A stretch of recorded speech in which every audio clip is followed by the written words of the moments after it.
Magandang araw po sa inyo lahat. Nandito po tayo ngayon sa payout nating SPES program. Ito po ang ating special program for the employment of students kung saan ang ating mga mag-aaral po ay nagtrabaho dito po sa City Government of San Juan, specifically sa iba't ibang departamento po ng City Hall.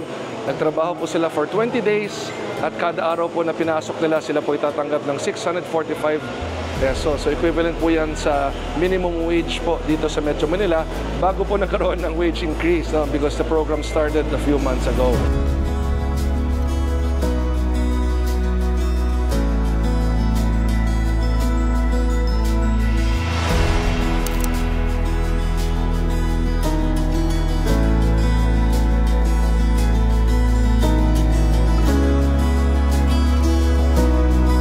60% po niyan ay manggagaling po ang kanilang sweldo sa City Government of San Juan. Ang 40% naman po ay manggagaling sa DOLE.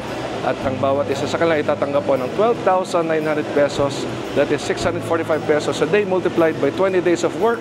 At yan po ay tayo umaasa siyempre na ito'y makakatulong sa kanilang mga pamilya.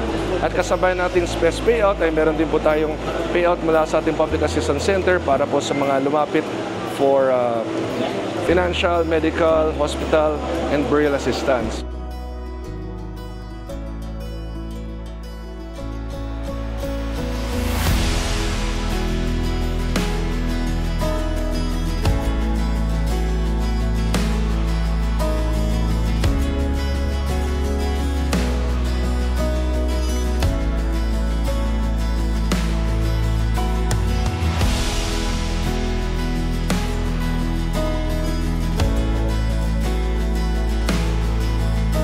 So muli, sa inyong lahat, sa inyong pangangailangan, nandito po ang inyong Mayor's Office, nandito po ang inyong Public Assistance Center, nandito po ang Office of Congresswoman Bel Zamora.